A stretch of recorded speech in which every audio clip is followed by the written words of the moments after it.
Amen? Number one, my dear brothers and sisters, the road to Emmaus is the road of restoration. Everybody say, restoration. Restoration. Pag sinabi pong restoration, pagpapanauli, pagpapanumbalik. Ang alin? Because the disciples is hopeless. They are hopeless. Paano daw yun? Sila ay wala nang Pag-asa. nasira ang kanilang pag-asa. Namatay ang kanilang pag-asa. Bakit? It is because ang kanilang pag-asa na si Jesus, ang kanilang inaasahan ni Jesus ay patay na. Ibig sabihin, these two disciples are hopeless. Meaning, they are dead. Not literally dead, but they are spiritually dead. Bakit sila spiritually dead? It is because their heart is full of discouragement. Their heart is full of disappointment. Their heart is full of sorrow. Their heart is full of pain. Their heart is full of confusion. Ano pong ibig ko sabihin? Itong dalawang lingkod na ito ay spiritual na patay. Bakit sila naging patay? Dahil puno ang kanilang puso ng kabiguan, ng kawalan ng pag-asa, ng sakit, ng lungkot, ng lumbay. Dahil ang kanilang inaasahan na si Jesus ay namatay. Alam niyo po kung bakit?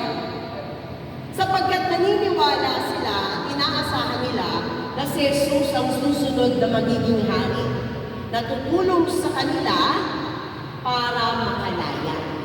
Alam niyo po, ang mga disipulo, itinaya nila ang lahat para sa Diyos, para kay Diyos. Paano ko po sinabi? When Jesus called His first disciples, anong sino-sino po yung kanyang mga unang disipulo? Okay, paano nahihirap kayo? Sino-sino yon? Si Simon, si Pedro, si Andres, at saka si Santiago. Diba? Anong trabaho ng unang mga alagad? Mangingisda. My dear brothers and sisters, itinaya, iniwan ng mga lingkod, ng mga disipulo ni Jesus ang lahat, ang kanilang hanap buhay, ang kanilang kinabubuhay, even though their own family, anong sabi doon? Iniwan nila ang kanilang ama para sumunod kay Jesus. Iniwan nila ang kanilang lambat para sumunod kay Jesus. Itinaya nila ang buong meron sila para sumunod kay Jesus. Ibig sabihin, they put their own trust, their whole hope to Jesus. Pero ang nangyari ay alin? Nawala. Nabatay ang kanilang pag-asa dahil siya'y binakip, hinuli, sinaktan, pinarusahan, pinagpapapalo, nilagyan ng koronang tinig, inalimura, minula, pinagsalitaan ang hindi maganda. Pinako sa krus at namatay. That's why, my dear brothers and sisters, these two disciples was hopeless. Nawala na rin ang kanilang pag-asa. Namatay na rin ang kanilang pag-asa. Kaya nga, these two disciples decided to what? To flew to Emmaus, from Jerusalem to Emmaus. Bakit? Because these two disciples wanted to forget everything. Kaya sila nagdesisyon na umalis ng Jerusalem, pumunta ng Emmaus para kalimutan ang lahat.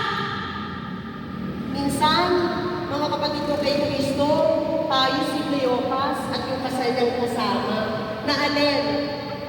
Kapag hindi nangyari ang ating inaasahan at merong hindi magandang nangyari sa lugar na kung saan tayo, anong ginagawa natin? Tumatakbo tayo, umaalis tayo.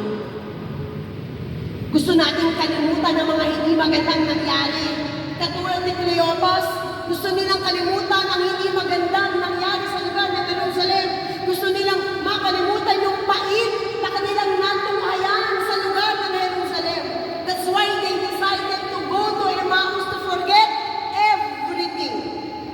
That's why, even though Jesus appeared to them, they did not recognize Jesus. Kaya kahit nagpakita si Jesus sa kanilang harapan, hindi nila ito makilala sapagkat sila ay nakatuon sa mga hindi magandang nangyayari sa lugar ng Jerusalem. Parang ganito, mga minamahal kong kapatid, a beautiful sunrise is meaningless to someone who is blind. Ano daw? Walang kabuluhan, walang saysay. Ang magandang sinag ng araw sa isang taong bulag. Bulag saan? Bulag sa kanyang mga problema at suliranin sa buhay. My dear brothers and sisters, sabi ko nga kanina, ang buhay isang paglalakbay. At ang ating paglalakbay ay puno ng pakikipagbaka. And every single day, we face different challenges, circumstances in life. Amen. Yes, iba-iba, may mabigat, may magaan, may malaki, may maliit, pero kung titignan mo, pare-parehong problema yan. Amen? Kaya nga kapag binagbat ka na, when the world attack you, when the problem attacks you, when the circumstances and struggles attack you, your eyes will be blind. Bakit? Kasi doon ka lang nakatingin sa problema, nakafocus ka sa problema. Kaya kahit na nandiyan si Jesus, hindi mo makita. Kahit magparamdam si Jesus, hindi mo maramdaman. Bakit? Kasi nakatuon ang mga mata mo sa mga negatibong nangyayari sa iyong buhay. Kaya walang saysay ang magandang nangyayari sa iyo dahil doon ka pa rin nakatingin sa pangit na nangyayari sa iyo. Parang ganito. May problema ka ngayon, pero hindi mo nakikita yung mga magagandang ibibigay sa iyo ng Diyos. Bakit? Kasi nakatingin ka lang, bulag ka doon sa problema mo. Ha? Lagay pa natin sa ganito. A beautiful music is meaningless to a person who is deaf. Ano daw po? Walang saysay, walang kabuluhan ang magandang musika sa taong isang bingi. Bingi saan? Bingi sa kagustuhan mo. Ganyan tayo. Diba? Ang gusto mo lang marinig, yung gusto mong marinig. Yung gusto mong marinig, yung mga desisyon mo lang din. Yung gusto mong mangyari. Kapag hindi nangyayari yung gusto mo, ayaw mo na. Ganon din yung mga alagad. They are deaf. Even though they are, nandiyan si Jesus, hindi nila nakilala, hindi nila narinig kasi bingi sila saan? Sa sarili nilang kagustuhan, yung inaasahan nila. Kasi ang inaasahan nila na dapat si Jesus, buhay. Kasi makapangyarihan siya. Anak siya ng Diyos. Kaya nga sabi niya, di ba? Siya ay makapangyarihan sa harap ng Diyos at sa harap ng tao. So, alam nila sa kanilang sarili, ang kanilang pinakikinggan lang, yung kanilang alam sa sarili nila. Yung kanilang gustong marinig, yung gusto nilang makuha. Pero hindi nangyari. That's why they didn't even recognize Jesus. Parang ganito. Ang naririnig mo lang yung sarili mong desisyon sa buhay, yung sarili mong solusyon sa problema mo. Kaya kahit na magsalita si Lord sa'yo, bumulong ng bumulong si Yahweh sa'yo, hindi mo maririnig. Bakit? Bingi ka sa sarili mong kagustuhang solusyon. Bigyan ko po kayo halimbawa. May nakita ko kagabi, kasi sabi ko, gusto ko pag Friday, buo. Paano buo? Lahat ng revelation ibigay na ni Lord. Kasi Friday na eh. Di ba? Para isang buweltahan. No? Habang ako po ay nagpapaanto, may nakita ako. May isang lugar, ano na po ito na parang naka-cartonize na. Sa isang lugar, may isang pare, nasa loob siya ng simbahan. Ngayon, may isang, yung mga tao, nagkakagulo sa labas. Bakit? Kasi parating na yung tubig. Kumbaga magkakaroon ng baha. Magkakaroon ng baha. So, habang tumatakbo sila lahat, may isang lalaki na nakaalala kay Father. Sabi niya, si Father nasa loob pa ng simbahan. Pero Sabi niya, Father, halika na. Sumama ka na sa akin, lumabas ka na dyan. Kasi parating na ang tubig. Magkakaroon ng malaking baha. Ang sagot niya, dito lang ako. Kasi, masa ko kay Lord, alam ko makapangyarihan si Lord. So, iniwan siya ng lalaki. Ngayon, palapit na ng palapit yung tubig. Pumasok na sa simbahan yung tubig. Sabi niya, nasa altar siya. Dahil yung tubig ay nasa altar na, umakyat siya ngayon sa altar table. Kasi nga, nandyan na yung tubig eh. Ngayon, merong dumaan na isang lalaki na nagsasagwan. Nagsasagwan. Sabi ng lalaki nagsasagwan, Father, halika na, sumakay ka na. Para makaligtas tayo. Anong sagot niya? Dito lang ako. Kasi alam ko, ililigtas ako ng Ama. Ha? Ngayon, pataas na ng pataas ang tubig sa loob ng simbahan. Pinutas niya ang bubong ng... Itong ganda ng simbahan mo. Parang hirap na magpatahasin. Ang ganda. Diba? Pinutas ni Father yung bubong. So umakyat siya doon ngayon. Ngayon may helicopter. May rescuer na dumating. Sabi sa kanya, Father, halika na. Binaba nila yung ladder. Yung ladder na ano lang. Tapos para doon aakit si Father. Sabi ng rescuer, Father, halika na. Umakyat ka na. Para makaligtas ka na. Anong sagot niya? Hindi. Nasa taas na siya ng bubong ha. Yung tubig, nandun na. Sabi niya, hindi. Dito lang ako. Alam ko, liligtas ako ng aking Panginoon. Hindi umalis yung helicopter. Tapos sabi niya, Panginoon, I serve you a lot. I do everything for you. I worship you a lot. Naglingkod ako sa iyo, pinuri kita, ginawa ko lahat para sa iyo, Panginoon. Pero bakit hindi mo ako nililigtas? Nandito ako ngayon. Malapit na siya, malunod. Then, suddenly, there is a voice coming somewhere and saying, tinulungan kita. Yung mga tao. Niligtas kita, pero paulit-ulit mo ako tinanggihan. Ano pong ibig kong sabihin? Ganyan tayo. Sometimes, we are blind and deaf in our own decision. Kasi kung ano yung pinaniniwalaan natin, ano yung gusto natin marinig, ano yung gusto natin makita, yan lang yung gusto natin. Kaya hindi na natin nakikita yung ibang ginagawa ng Diyos sa ating buhay. Kasi nabubulag tayo sa ating kinaharap na problema, nabibigay tayo sa sarili nating desisyon. That's why even Jesus appeared in front of us, we will never recognize Him. Next, ganito pa. A good taste or a tasty food is meaningless and useless to someone who has no appetite. Pagkain yan, sister.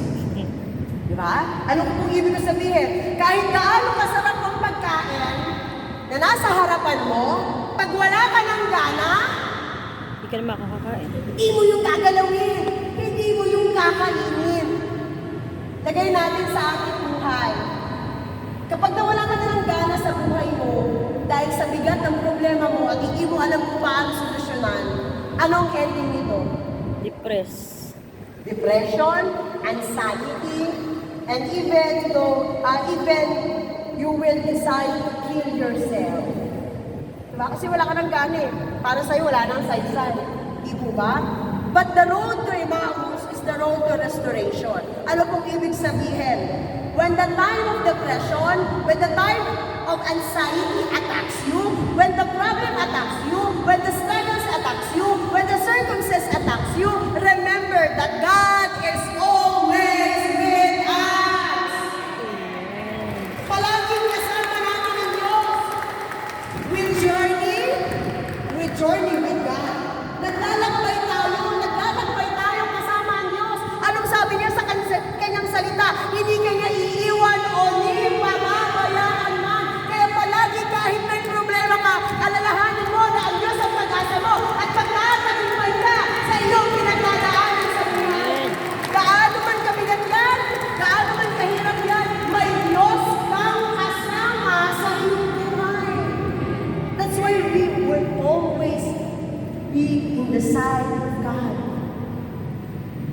Kasama natin ang Diyos, kaya huwag kang problema. Nawala ka ng pag-asa, God will revive that. Your heart is full of pain, God will restore that. Di po ba? My dear brothers and sisters, everything that happens to us was allowed by God. Lahat na nangyayari sa ating buhay ay pinahihintulot ng Diyos. Hindi po ba? Para mas maunawaan natin at makita natin ang kahalagahan ng Diyos sa ating buhay. At para maunawaan natin, walang ibang pwedeng makagawa nito kundi ang Yahweh El Shaddai lang. Si Jesus na muling Nabuhay. Amen? Kaya sa ating pamumuhay, lalo higit sa nangyayari ngayon, di po ba, tumataas ang gasolina, tumataas ang mga bilihin. Di ba, kung tutusin, parang nakakawalang gana na eh. Di ba? Kasi parang paulit-ulit na lang, wala bang bago. Di ba? Di lang yun, ang dami-daming mga negatibong nangyayari na naman ngayon. Di ba? Yung dating magkakaalyado, ngayon, naghahatakan, nag-aaway, dating unity, ngayon disunity. Hindi po ba? So, everything that's happening, no, it's negative eh. No, kaya nga kapag panood ka ng panood ng mga news na yan, naapektuhan ka. At ang magiging mo lang ay alin? Ay sakit. Sakit Stress. saan? Oh, stress, sakit sa puso. Kasi bakit? Ito na lang ba talaga ang Pilipinas? Ganito na lang ba talaga ang bayan namin? Ano lang mangyayari sa amin? Di po ba? It is very draining. Ang problema, nakaka-drain. Ang mga pagsubok sa buhay, nakaka-burn out. Kaya sometimes we feel, spiritually drained, spiritually dry. No, na para bang kahit nananalangin ka, you feel distant. No, you feel that God is distant with you. Para bang kahit na paulit-ulit kang dumadalo ng gawain, kahit na palagi kang gumagawa ng prayer request, kahit na palagi kang nananalangin, parang feeling mo ang layo-layo ng Diyos. Parang hindi ka naririnig ng Diyos. Parang hindi nakikita ng Diyos ang pinagdaraanan mo. Kapatid, mali ka dyan. Kasi hindi mo lang ang Diyos. Hindi bingi ang Diyos. Alam niya ang pinagdaraanan mo. Naririnig niya ang hinain mo. Na ikaw lang ang nakakaramdam nun, pero kahit kailan, hindi malayo ang Diyos sa atin. Tayo lang ang lumalayo sa Kanya. Bakit? Kasi nagsasarili tayo ng gusto natin. Ito yung gusto ng Diyos para sa atin, pero hindi ka komportable, ayaw mo, hindi mo gusto, o pinipili mo pa rin yung gusto mo. That's why you feel that Yahweh is distant to you. But remember, even though we always think that God is distant, He is always with us. Amen. Kasama natin ang Diyos araw-araw. Naalala niyo po yung kwento ng footprints on the sand? Alam niyo po yung kwento nun, di ba? Na siya'y naglalakad sa dalampasigan. Di ba? Kapag naglalakad ka sa dalampasigan sa sand, sa buhangin, pag naglalakad ka doon, nakikita mo yung bakas ng paa mo, hindi po ba? Doon sa kwentong iyon, itong taong ito, naglalakad sa buhanginan, kikita niya ang kanyang hakbang bumabakas, pero meron pang ibang bakas. Ano pong ibig sabihin?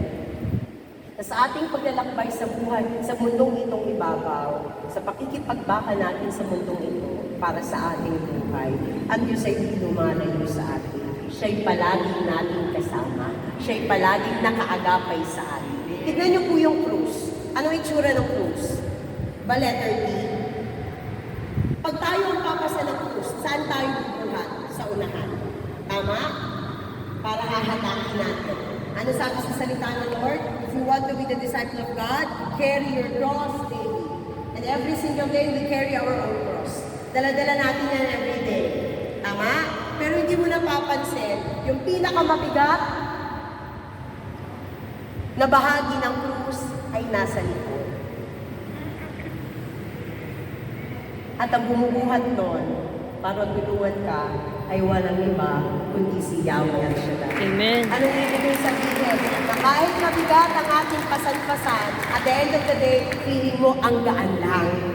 Diba? Kahit mahirap yan, feeling mo, sakto lang.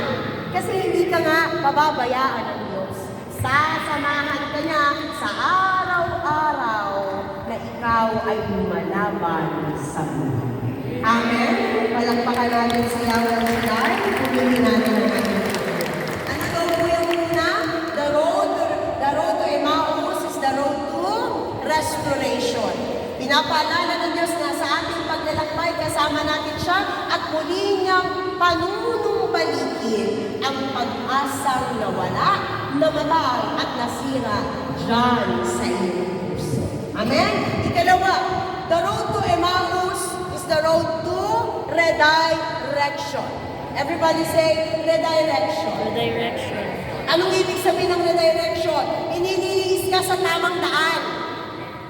No, dinadala ka sa maayos na lalakaran. Amen? When the disciples journeying to Emmaus, suddenly Jesus appeared to them. And that is the turning point wherein Jesus redirect the two disciples going back to Jerusalem. Bakit po? Ang Emmaus ay matatagpuan sa Kanluran, west. Tama po ba? Kanluran. Tagalog kasi ang alam lang natin north, west, east, south na. So, ang Emmaus ay matatagpuan sa bahaging kanluran. While in the east, wherein Jerusalem is located. Anong meron sa east? Pag sinabing east, silangan. Sa silangan, where the sun rises. Sa silangan kung saan sumisikat ang araw. And in Jerusalem, in the east, wherein the sun rose again. May ano na po ito may ano na to, may sabi ito, may action na ito para kasi medyo sun at sun, di ba? Ulit, sa silangan kung saan sumisikat ang araw. At sa silangan din kung saan ang Jerusalem matatagpuan, kung saan ang anak, si Jesus, ay muling nabuhay. My dear brothers and sisters, God always redirect our path. Why? Because mahina tayo. Limitadong kakayan natin. Di natin kayang lahat. That's why, minsan, nakakapag-desisyon tayo na akala natin tama, pero ang ending, hindi pala tama. Minsan, ang iniisip natin, akala natin okay, pero ang ending, ito ikasasama mo pala. That's why Jesus always redirect our path, redirect our mind. Ibig sabihin, kahit gaano kapangit ang nangyayari sa mundo, kahit gaano ka-negatibo ang meron sa mundo, dapat ikaw ay manatiling positibo. Amen? Kahit sila'y mag-away-away dyan, alam naman natin, God is our God of order. Siya ang Diyos ng kaayusan. At hindi niya hahayaan na manatiling wasak ang kanyang bayan. Amen? Kaya nga kung titignan po ninyo, sabi ni Jesus sa dalawang alagad, kay hahangal ninyo. Bakit? Because they are confused. Bakit sila confused? Tanungin niyo po ako, bakit? Bakit po? Diyos ko, pati yung bakit ninyo, pang Semana Santa pa rin. Ay, nasa ikatlong linggo na tayo ng pagkabuhay, ha? Tanungin niyo po ako, bakit? Bakit? They are confused because they believe that Jesus is powerful. Na hindi niya na dapat pagdaanan yan kasi anak nga siya ng Diyos makapangyarihan siya kung tutusin, pwede niyang gawin, tapos na yan. Diba? Confused sila na dapat hindi patay si Jesus, dapat buhay siya. Kasi siya nga yung inaasahan nila Siya yung huhugutan nila ng lakas. Pero wala namatay. That's why they are confused. Kaya sabi ni Jesus sa kanila, kaya hahangal ninyo. Hindi nyo ba alam na dapat mangyari yan? That's why Jesus teaches them, instructed them about the scripture. Kaya nga sabi dun kailangan mangyari ang bagay na yan na kailangan magbata ang anak, mamatay, para tamasahin ang buhay na walang hanggan. Kasi kung di mangyayari yun, at wala siya dyan sa krus ng Kalbaryo, hindi siya namatay, wala tayong buhay na walang hanggan ngayon. Hindi natin tatamasahin ang buhay na ganap at kasiyasiya. Pag hindi nangyari ang plano ng Ama at wala siya dyan, tayong nandyan ngayon. Nakukunin niyo?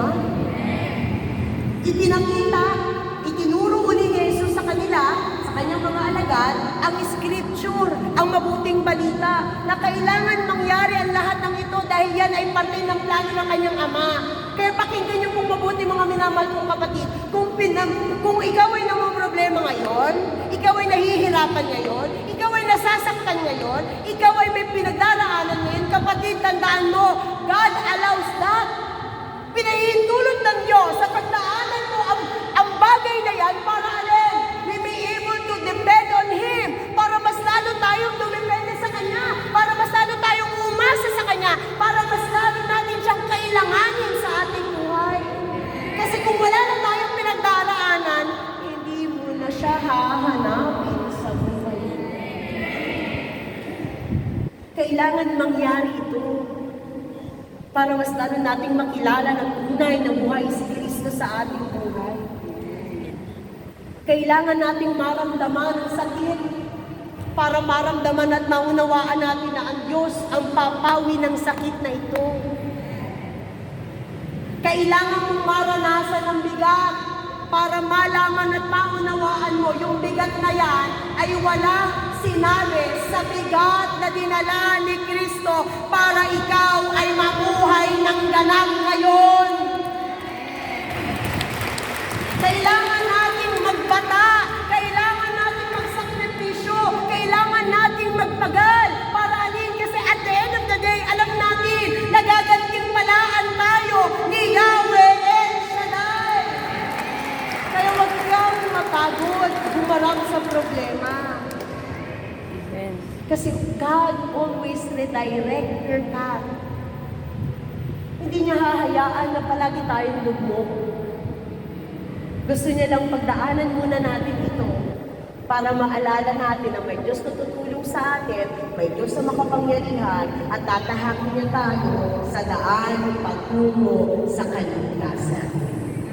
Amen? Kaya, huwag kang malungkot kung may pinagdadaanan ka ngayon. Huwag normal ang umiyak kapag nahihirapan ka na at bigat ka na. Pray. Pero, huwag Susuko. mong hahayaan na kainin ka, lamunin ka. Grabe, lamunin talaga. Parang gutom na talaga. Diba? Huwag mong hayaan na kainin ka ng kalugmukan, ng iyak mo, ng kalungkutan mo. Kasi ikaw ang talo dyan. Pinagdadaanan mo yan kasi alam mo, mapagtatagumpayan mo yan.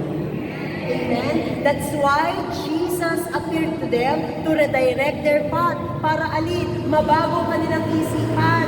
Yung nakita nila doon, dapat nang mangyari yun. Dahil yun yung pag-asa na kanilang hinihintay. Kasi kung hindi mangyayari yun, hindi nila makakamtan ang kaligtasan sa kanilang pamumuhay. Kaya huwag kang mag-alala. Kung ano man ang pinagdaraanan mo, siyak yun. Tinapos na ni Yahweh El Shaddai.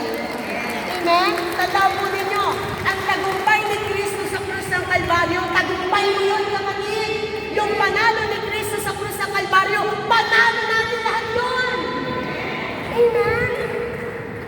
Kaya, just always have hope and faith in God. He will always redirect your path. Amen. Pag napapalayo ka na sa Diyos, hindi niya hahayaan yun.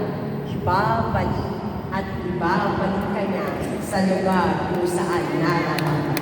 At saan yun? Sa kanyang piling. Tatamasahin ang masaya, maligaya, at punong-puno ng kagalakan na pamumuhay sa iyo. Amen? Sabi ni Father kanina eh. Matay po ba kayong isa? Diba? Sabi niya, kahit anong mangyari stand firm. Diba? Stand firm para makamtan ng buhay na masaya, gagala, matiwasay. Di po ba? Ano lang yun? Ngayon mahirap, pero bukas hindi na. Amen?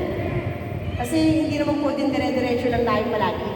Kailangan meron tayong lubak minsan na daraanan para tignan natin ang taas, balikan natin ang taas, at doon niya ipapakita ang landas na dapat nating tahakin sa ating buhay. Amen?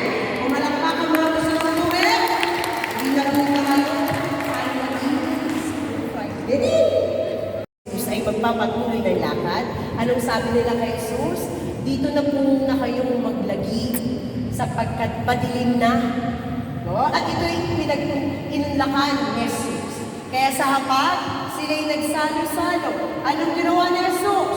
Dumampot ng tinapay, nagpasalamat, hinati, at ito ay kanyang ibinahagi. That's the moment when Cleopas, together with his companion, realized it is indeed Jesus. Kay Jesus talaga yun. Kaya nga nung sabi niya, kaya pala ganun ang pakiramdam. Kung tayo nakikipag-usap sa kanya, tinuturuan. Kasi siya na pala talaga yun. Kaya nung umaling sila uli kay Jesus, wala na si Jesus. Kaya nung ginawa nila, they returned to Jerusalem. Nagbalik sila sa Jerusalem. At ipinalaganap ang mabuting balita. Ito yung ating aksyon.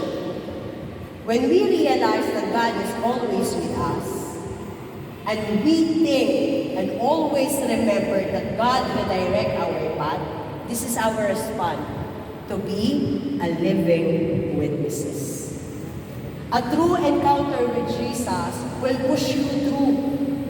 Ang tunay na pakikipagtagpo kay Kristo, ang mag-uudyok sa'yo, ang magtutulak sa'yo para tumugon. At ang pagtugon mo ay ang pagiging isang buhay na patutuo. Na anuman ang mga naranasan mo, ipapaalam mo, ipaparating mo, ipapalaganap mo sa mga tao para makilala nila na tunay na buhay si Jesus. Kung ano yung naranasan mo kay Yahweh Shaddai, ipalaganap mo kasi mabuting balita yan. Ang dapat ay pinalalaganap, mabuting balita, hindi masamang balita.